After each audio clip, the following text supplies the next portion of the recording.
اور پھر ہم سے چند کاغذات پر دستخط کروا کر چلا گیا۔ اب تم مانتے ہو کہ نہیں کہ ہم امیر ہونے والے ہیں؟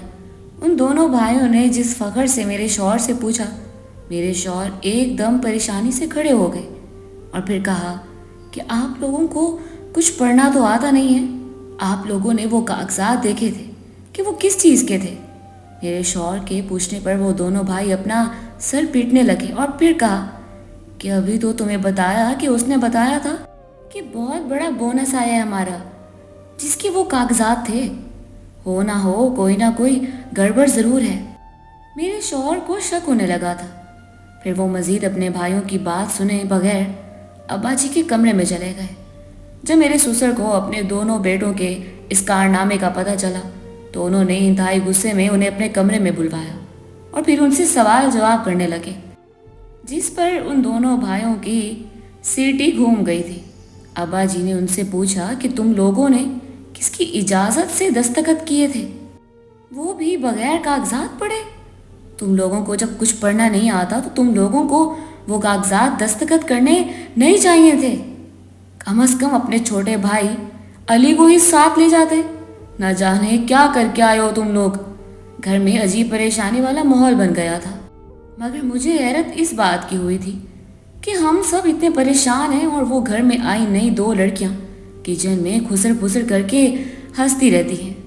ایک دن مجھے ان پر شک ہونے لگا تو میں نے چپ کر کے ان کی باتیں سنی، جس پر میرے پیروں تلے سے زمین نکل گئی، کیونکہ وہ دونوں کوئی مظلوم اور بیچاری لڑکیاں نہیں تھیں بلکہ انتہائی شاطر اور چلاک لڑکیاں تھیں۔ میں بھاگ کر اپنے سسر کے کمرے میں پہنچی اور انہیں ان دونوں لڑکیوں کی اصلیت بتائی، مگر اس سے پہلے کہ ابا جی غصے میں کوئی قدم اٹھاتے، ہمارے گھر کا دروازہ اچانک سے کھلا اور ایک شخص اندر داخل ہو گیا، اور پھر وہ شخص آتے ہی گھر میں اس طرح سے بیٹھا جیسے وہ اس گھر کا مالک ہو۔ تب ہی دونوں بھائی ابا جی کے کمرے میں آئے اور ابا جی کو بھکلاتے ہوئے بتانے لگے، ابا جی وہ آدمی ہمارے گھر آ کے ہمارے گھر میں بیٹھا ہوا ہے اور کہہ رہا ہے کہ گھر اب اس کا ہے۔ ان کی باتیں سن کر میرے پیروں تلے سے زمین ہی نکل گئی۔ ابا جی غصے میں باہر نکلے تو اس آدمی کو دیکھ کر پہلے تو چونک پڑے اور پھر کہنے لگے، تم یہاں؟ جس پر وہ شخص کھڑا ہو گیا اور پھر کہنے لگا، کیا ہوا؟ مجھے دیکھ کر تم ڈر گئے؟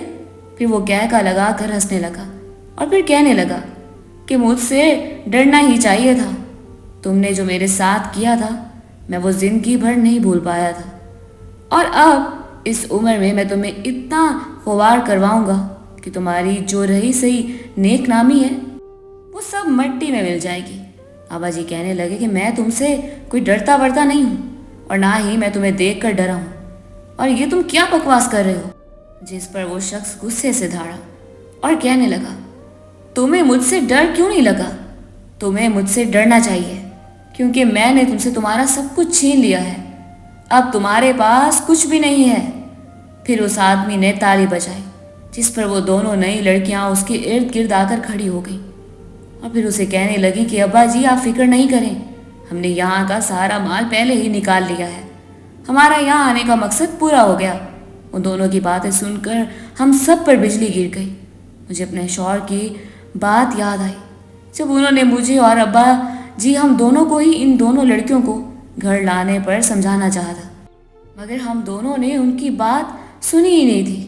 مجھے ایسا لگا جیسے باقی سب تو ان پڑھ تھے، میں ہی پڑھی لکھی جاہل نکلی، کیونکہ سب سے پہلے میں ہی اس لڑکی کو گھر لے کر آئی تھی، اسے اپنے گھر کا راستہ دکھایا تھا، جس پر ان لوگوں کی ہمت بڑھی اور پھر ایک بعد دوسری لڑکی کو ابا جی گھر لے آئے۔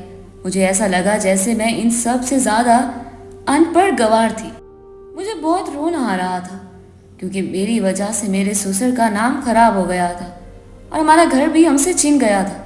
اس آدمی نے ابا جی سے کہا کہ تم لوگ جتنی جلدی ہو سکے گھر خالی کر دو، ورنہ پھر میں تم لوگوں کے خلاف کیس کر دوں گا۔ میرے سسر بالکل خاموش ہو گئے تھے، انہوں نے پھر ایک لفظ نہیں کہا اور خاموشی سے اپنے کمرے میں چلے گئے۔ میں نے اس لڑکی مریم سے کہا کہ میں تمہیں گھر لے آئی تھی، بیچاری سمجھ کر میں نے تم پر احسان کیا اور تم نے سانپ بن کر ہمیں ہی ڈس لیا۔ جس پر وہ توتلی لڑکی ہنسنے لگی اور کہا، میں نے تو بس اپنے ابا کی ہار کا بدلہ لیا ہے۔ برسوں پہلے تمہارے سسر نے میرے ابا جی کو ایک مقابلے میں ہرا کر ان سے ان کا سب کچھ چھین کر گاؤں سے در بدر کروا دیا تھا۔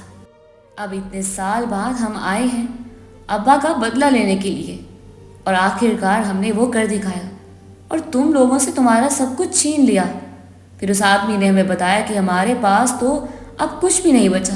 میرے شوہر کے تیسرے نمبر کے بھائی نے اس آدمی کے کہنے پر ان کاغذات پر دستخط کر دیے جو کہ کاروبار کے تھے، یعنی میرے تیسرے نمبر کے جیٹ نے سارا کاروبار بھی اس آدمی کے نام کر دیا۔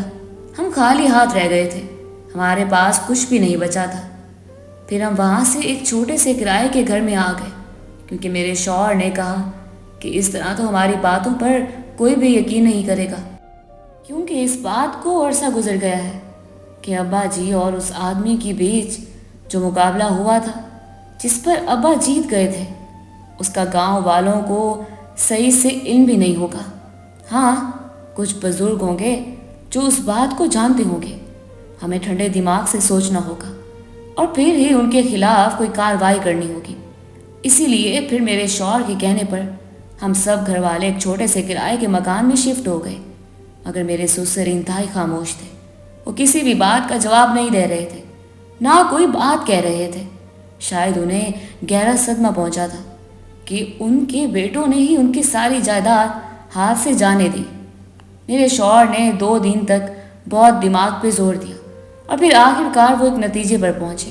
وہ یہ کہ انہوں نے کہا کہ ہم دونوں میاں بیوی ان لوگوں کے پاس جاتے ہیں اور پھر ان سے اس طرح کا ایک مقابلہ کرنے کا کہتے ہیں۔ میں امید کرتا ہوں کہ اس بار بھی جیت ہماری ہوگی۔ اگر وہ یہ بات مان لیتے ہیں تو پھر ہم ان سے کہیں گے کہ اس مقابلے میں جو بھی جیتا یہ جائیداد اس کی ہوگی، اور اگر ایسا ہو جاتا ہے تو پھر ٹھیک ہے، ورنہ پھر ہمیں دوسرا طریقہ سوچنا پڑے گا۔ میں نے اپنے شوہر سے کہا کہ ٹھیک ہے، میں آپ کے ساتھ چلتی ہوں، ہم انہیں سمجھائیں گے۔ جس پر پہلے تو میرے شوہر نے مجھے افسوس سے دیکھا اور پھر کہا کہ ان سب کی ذمہ دار نہ ویسے تم ہو، اور اگر اس وقت میری بات مان لیتی اور اس لڑکی کو گھر میں پناہ نہیں دیتی تو ان لوگوں کی اتنی ہمت نہیں ہوتی کہ وہ دوسری لڑکی کو ابا جی کے ساتھ بھیجتے۔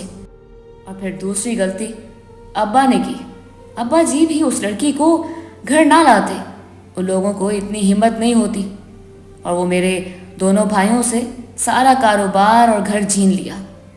خیر، اب کچھ نہیں ہو سکتا، جو ہونا تھا وہ ہو چکا ہے، اب وقت ہے اس غلطی کو سدھارنے کا۔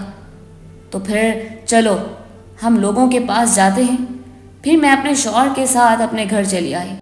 گھر کو دیکھ کر مجھے بے حد رونا آیا، کیونکہ یہ گھر ہمارا تھا جو کہ اب دھوکے سے ان دھوکے باز لوگوں کے پاس چلا گیا تھا۔ پھر ہم دونوں نے ان لوگوں کو کہا، آپ لوگوں نے ہم سے ہمارا سب کچھ چھین لیا، اب مزید ہمارے پاس صرف ایک زمین ہے جو کہ یہاں سے تھوڑا دور دوسرے گاؤں میں ہے، اور اس کا علم یہاں کسی کو نہیں ہے۔ تو ہم یہ کہنا چاہتے ہیں کہ برسوں پہلے ایک مقابلے میں میرے ابا جی جیت گئے تھے، اور اس وقت آپ کی زمین ہم لوگوں کو مل گئی تھی، جس کا آپ لوگوں نے بری طرح سے بدلہ لیا، اور ہم لوگوں سے دھوکے سے ہمارا سب کچھ چھین لیا۔ مگر ہم چاہتے ہیں کہ ایک مقابلہ پھر سے ہماری اور آپ کی فیملی کے درمیان ہو، اور اگر ہم یہ مقابلہ ہار گئے تو پھر ہماری وہ دوسری زمین بھی رکھ لینا، اور وہ اگر یہ مقابلہ ہم جیت گئے تو پھر ہمارا سب کچھ ہمیں سیدھے طریقے سے لوٹا دینا۔ میرے شوہر نے گھر اور کاروبار بچانے کی خاطر دوسری زمین بھی گروی رکھ دی، اور میں یہ سوچ سوچ کر پریشان ہو رہی تھی کہ آخر خدا نہ خواستہ ہم ہار گئے تو۔ میرے شوہر کی بات سن کر وہ آدمی اور اس کی بیٹیاں تھوڑی دیر سوچ میں پڑ گئی۔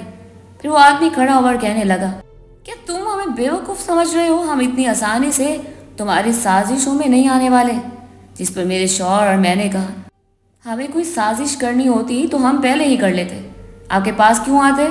جس پر وہ شخص اور اس کی بیٹیاں ایک دوسرے کی شکل دیکھنے لگے، اور پھر ان میں سے توتلی لڑکی نے اپنے باپ اور بہن سے کہا، ابا جی آپ ہمیں بیوقوف اور کمزور مت سمجھیں، ایک مقابلہ ہو جانے دیں، ہم دونوں بہنیں ہیں تو اس خاندان سے بھی 2 ہی لڑکیاں آگے آئیں گی، اور پھر مقابلہ ہمارے درمیان ہوگا، اور اگر یہ منظور ہے تو پھر ٹھیک ہے۔